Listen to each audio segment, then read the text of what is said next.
نحمده ونصلي على رسوله الكريم أما بعد فأعوذ بالله من الشيطان الرجيم بسم الله الرحمن الرحيم فاسألوا أهل الذكر إن كنتم لا تعلمون سبحانك لا علم لنا إلا ما علمتنا إنك أنت العليم الحكيم رب اشرح لي صدري ويسر لي أمري واحلل عقدة من لساني يفقهوا قولي يا رب صل وسلم دائما أبدا على حبيبك خير الخلق كلهم. My respected elders, young brothers and friends, before I begin the Q&A session and before I begin answering the questions, I would like everyone to come close to the member and sit together. Alhamdulillah, the Q&A session began in lockdown,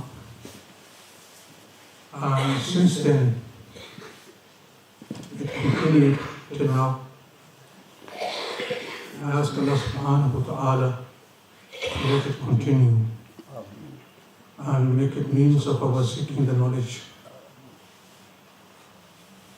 May Allah subhanahu wa ta'ala accept our efforts which we make in order to come close to Allah subhanahu wa ta'ala. May He make all these efforts means of and source of our coming close to Allah and close to our beloved Prophet sallallahu alaihi wasallam. Every week, brothers, sisters, they ask questions. Myself and Maulana Sahib, we try our best to answer the questions from the light of Quran and Hadith. And if we make a mistake, then it will be from ourselves. We ask Allah subhanahu wa ta'ala to forgive us. And we ask Allah subhanahu wa ta'ala to let us act upon what we say and hear in the masjid. For today's session, we also have received some questions.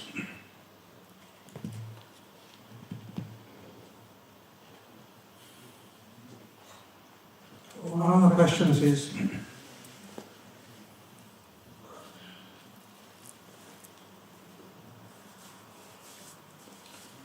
when reading Asr Salah,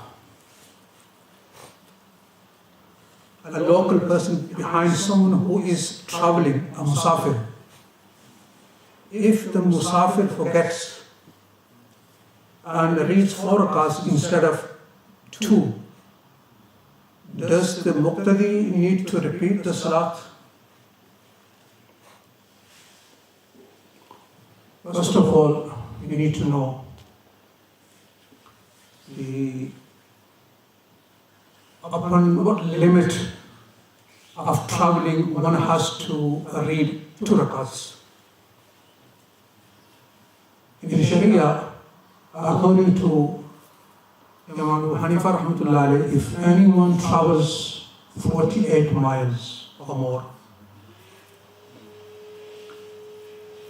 and he is going somewhere where he will not be staying for 15 days, then he has to do qasr. He has to shorten the prayer, which means the prayer which has 4 rakats, he will read 2. Dhuhr, Fard prayer, 4 rakats, he has to read 2 rakats. Asr, 4 rakat, he has to read 2 rakats. Isha, there are 4 Fard rakats, and he has to read 2 rakats. Now the question that is asking is, someone is local, is a resident, and he is reading, he's giving an example, he's reading Asr prayer behind the Imam who is Muqim. Sorry, a local person reading behind a traveler. And the traveler Imam, instead of reading 2 rakats, he read 4. And the question he's asking, should the Muqtadi repeat the prayer? The answer is not only the Muqtadi, even the Imam has to repeat the prayer. You should know, in Safar, if you are traveling 48 miles, you have to read 2 rakats of Asr, Isha and Dhuhr. And if anyone reads 4 rakats, his namaz is batil, not valid. This prayer is not valid. This means, if anyone never knew this masla before, and he traveled many times, more than 48 miles, and he's been reading 4 rakats, he has to make up those prayers. Somebody asked me this question, one of the individuals said, what if I have read full rakat before and never knew the masla? So what do I do now? But I said, you have to make up those prayers, you have to read them again. He turned around and said, oh, you want me to you want me very strict. You wanted me to say, no, you don't have to do anything. The masla is masla. We can't change the masla.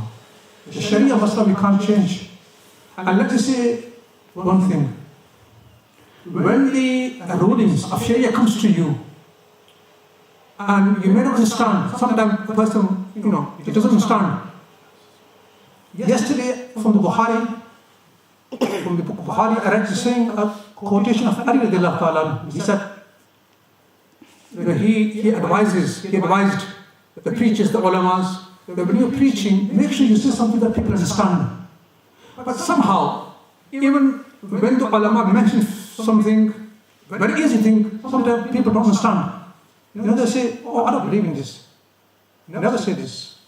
If you don't understand, if you never understood anything that Maulana is saying, the speaker is saying, don't say, I don't believe in this. Which means, when you say you don't believe in this, and he was saying the hadith of Prophet ﷺ, if he was mentioning a masla, then you have denied Allah and His Rasul. Don't say, I don't believe in this. Because you never understood, that doesn't mean you don't believe. Don't say, I don't believe in this. If you never understood, that doesn't mean this is not a masla, this is not a ruling. If you never understood, if you haven't understood, don't say anything. Remain silent. Go to the Maulana and say, Maulana, I haven't understood. Can you explain it to me? Rather than say, I don't believe in this. We lose our iman by saying this. We lose our iman by saying this, that I don't believe in this. I don't believe in this fatwa from muftis. Or muftis are just like this. Ulama are just like this. Ulama are the inheritors of Prophet sallallahu alaihi wasallam. And I mentioned that the deen, the nabuwa, has come to an end after Prophet sallallahu alaihi wasallam. Now the ulamas, it is their duty to preach. It is their duty to explain people the deen. So if you deny the ulama and they say, I don't believe in this masla which he is mentioning, then you have denied Allah and Prophet sallallahu alaihi wasallam according to Ali radiallahu ta'ala anhu. So if anyone previously been reading while he was in Safar 4 rakats of Dhuhr, Asr and Isha, he has to make up for the prayers. Because as Allah Almighty, this is the decree of Allah that you have to read 2 rakats. We have no choice. We have no choice. We have to read 2 rakats. So in this case, if a local is reading behind the traveler, and the traveler by mistake he read 4, both the Imam and the Muqtadi, they have to repeat the prayer.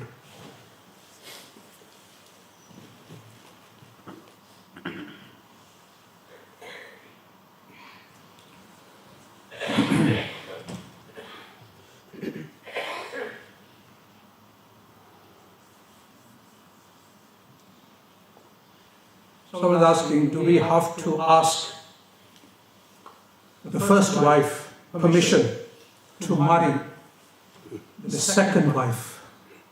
He wants to make the Maulana Sahib the sacrifice of goat, the goat of sacrifice, Maulana Sahib. He wants to go home and say, Maulana Sahib said this, that you can marry. You don't have to ask. Now the answer I'm going to give you now is, the answer I'm going to give you now is, first of all, go ask your wife and see what she said, then come to me. Then you ask her the question, then I'll answer your question. Ask your wife first, and then come and tell her what she said. And then according to what she said, then we will answer, inshallah. Just keep this in your mind. People nowadays, Maulana Sahib, they said, just today somebody phoned me, Maulana Sahib, you were someone's house you went, and he said, you said this, you said this. I said, well, I never said anything. He related to me everything, I listened to everything, and that's it. He said, but he said, you said this. So this questioner here, he wants to go home and he wants to say, Maulana Sahib said this, that you can marry 2 wives, 3 wives, 4 wives. He will not only quote what I've said, he will say many things from his own self. Maulana Sahib said this, Maulana Sahib said this. So Maulana Sahib saying, when you go home, ask your wife, and then come back and then ask us, and then we will tell you whether you are allowed to seek permission from your wife or not.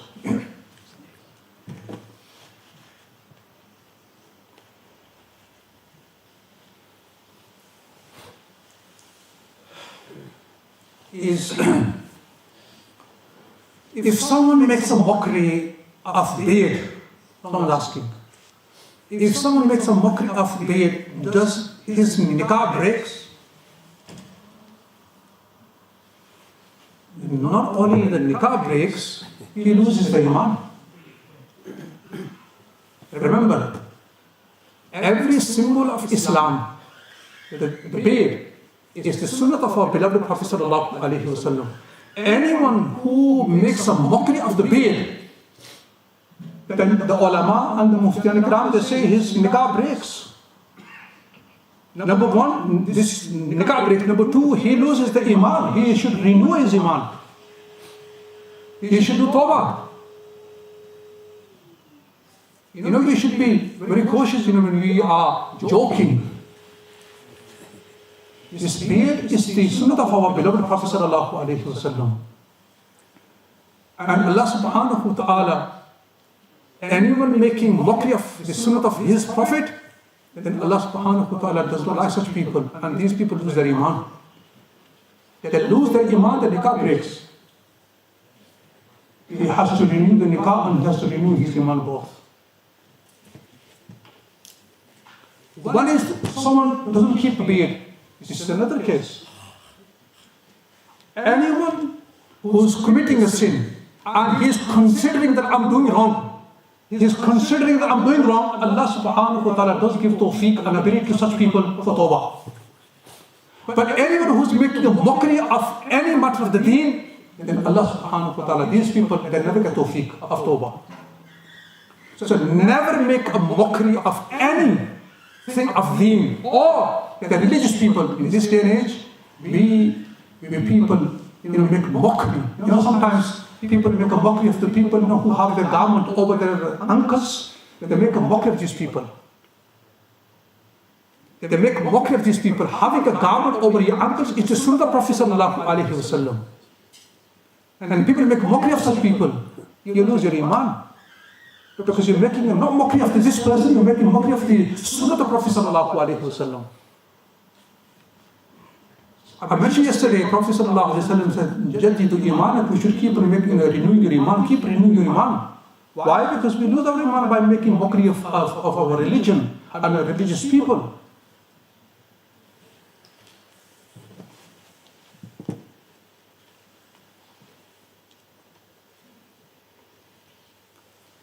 Is aqiqah sunnat or wajib? Aqiqah, the animal which is slaughtered on behalf of a newly born child. It is sunnat of Prophet sallallahu alaihi wasallam to slaughter 1 sheep on behalf of a newly born girl, baby girl, and 2 sheep on behalf of newly born baby boy. It is sunnat of Prophet sallallahu alaihi wasallam. But if someone cannot afford to slaughter 2 sheep on behalf of a newly born baby boy, then he can slaughter 1. He can give in aqiqah 1. That's enough.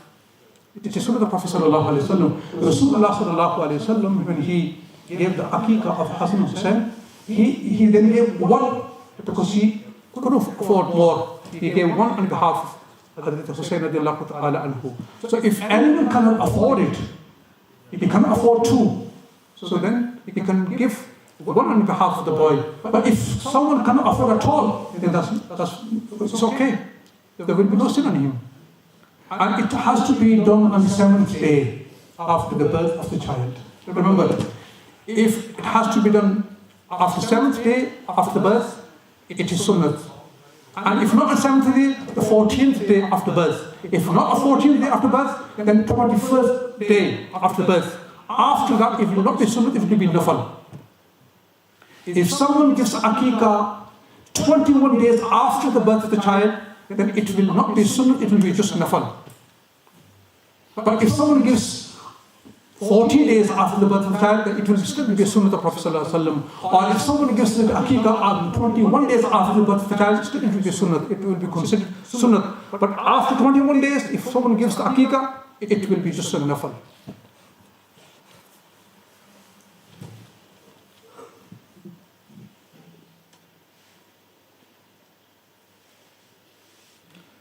And who will give Aqiqah? The father.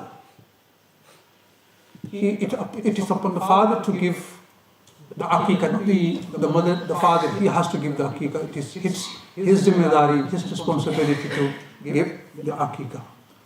May Allah subhanahu wa ta'ala accept our sitting here and make a means of our seeking the knowledge. رَبَّنَا آتِنَا فِي الدُّنْيَا حَسَنَةً وفي الآخرة حسنة وقنا عذاب النار ربنا تقبل منا إنك أنت السميع العليم وتب علينا إنك أنت التواب الرحيم وصلى الله تعالى على خير خلقه محمد وعلى آله وأصحابه أجمعين برحمتك يا أرحم الراحمين.